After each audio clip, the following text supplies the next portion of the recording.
Halo, assalamualaikum warahmatullahi wabarakatuh. Salam kenal semuanya. Kenalin, aku Endah dan ini adalah video pertama aku. Jadi mohon maaf dan mohon dimaklumi bila nanti mungkin aku ada kekeliruan dalam berkata maupun bersikap. Dan mohon masukan dan kritikan yang membangun supaya aku bisa lebih baik lagi ke depannya. Di video pertama ini aku mau membahas atau mereview buku yang sebelumnya pernah aku baca, dan ini adalah salah satu buku favorit aku karena tata bahasa yang digunakan mudah aku mengerti dan mudah dicerna, dan yang paling penting adalah isi buku itu karena diambil dari kisah nyata. Bukunya berjudul Momoye Mereka Memanggilku. Ini adalah tulisan dari Eka Hindra dan Koichi Kimura. Dan yang aku punya ini adalah cetakan tahun 2007 dan aku membelinya tahun 2016. Jadi udah lumayan lama banget, penerbitnya dari Erlangga. Langsung aja kita review bukunya. Momoye Mereka Memanggilku adalah mengisahkan seorang Jugun Ianfu atau wanita yang dipaksa menjadi budak seks ketika di masa penjajahan Jepang tahun 1942 sampai 1945. Buku ini, karena ini berdasarkan kisah nyata, penulis langsung mewawancarai salah satu korban dari Jugun Ianfu itu sendiri. Buku ini menceritakan gadis asal Yogyakarta yang menjadi korban Jugun Ianfu masa penjajahan Jepang. Banyak yang bilang masa penjajahan Jepang meski sebentar tapi yang paling memberikan luka dan penderitaan yang mendalam pada bangsa Indonesia. Dan buku ini memang membuktikan pernyataan itu. Awal mula gadis itu menjadi korban Jugun Ianfu di umur 13 tahun. Gadis ini seorang yatim piatu. Ibunya meninggal setelah beberapa hari melahirkan dirinya.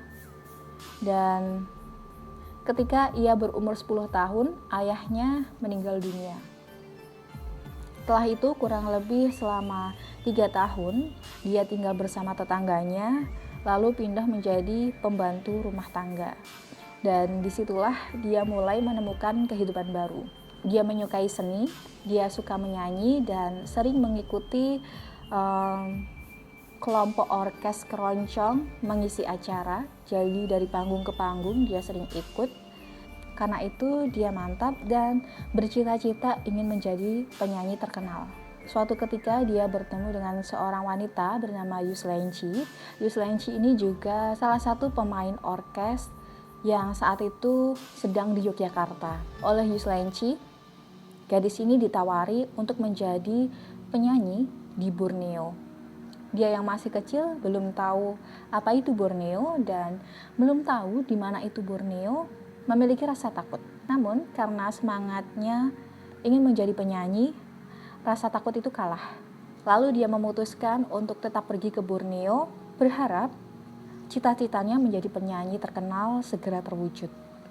Ini adalah awal mula kemalangan itu dimulai.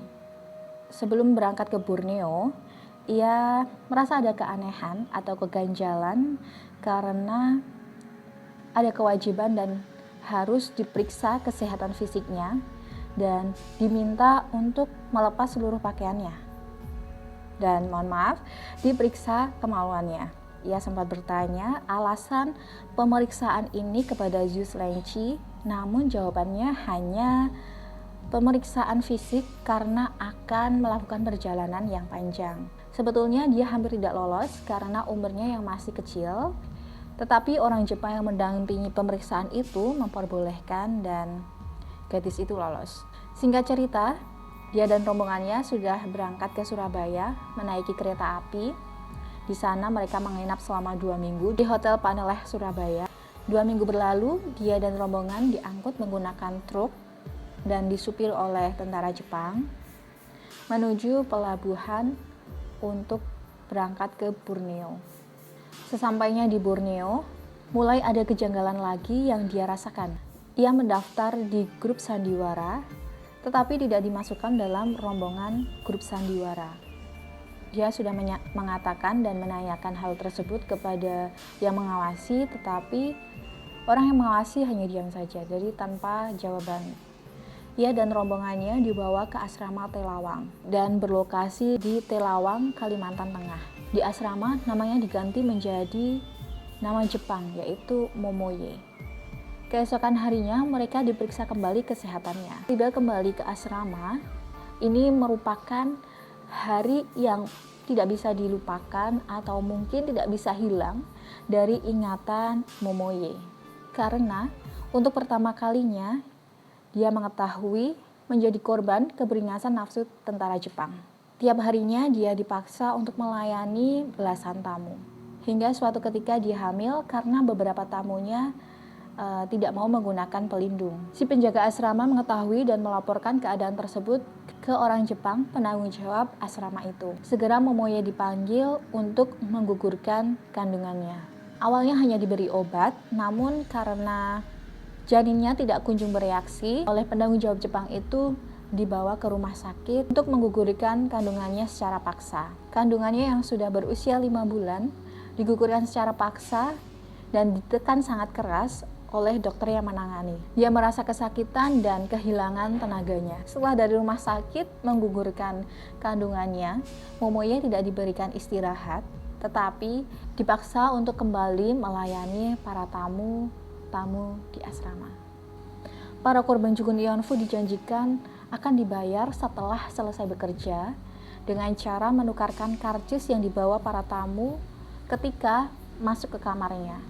Mendekati kekalahan Jepang atas Kutu mempengaruhi jumlah tamu yang datang ke asrama. Asrama Telawang yang ditinggali Momoye sempat terkena bom, sehingga seluruh penghuni menyebar dan mencari keselamatan dirinya masing-masing. Dari cerita tersebut dapat disimpulkan bahwa Momoye menjadi Jugun Ilhanfu karena ditipu, diiming-imingi akan menjadi penyanyi di salah satu grup sandiwara di Borneo. Tetapi nyatanya malah peristiwa yang mengenaskan terjadi kepada Momoye, yang dipaksa harus menurut agar tidak disiksa. Ia dijanjikan akan dibayar, tetapi sampai Jepang meninggalkan Indonesia, uang bayaran itu tidak pernah ia terima. Buku ini sangat mendetail, menceritakan bagaimana latar belakang Momoye, awal mula Momoye menjadi Jugun Ilhanfu, hingga kehidupannya setelah Jepang meninggalkan Indonesia dan membangun rumah tangga bersama mantan anggota KNIL, serta nasib dan kerja kerasnya untuk melanjutkan hidup di Yogyakarta. Oke, itu aja yang bisa aku ceritakan. Detail cerita bisa kamu baca sendiri di buku ini, karena di buku ini diceritakan sangat mendetail bagaimana dan apa yang dirasakan oleh Momoye itu. Terima kasih sudah nonton video pertamaku sampai habis. Jangan lupa like, subscribe, dan komen buku apa lagi yang harus aku baca.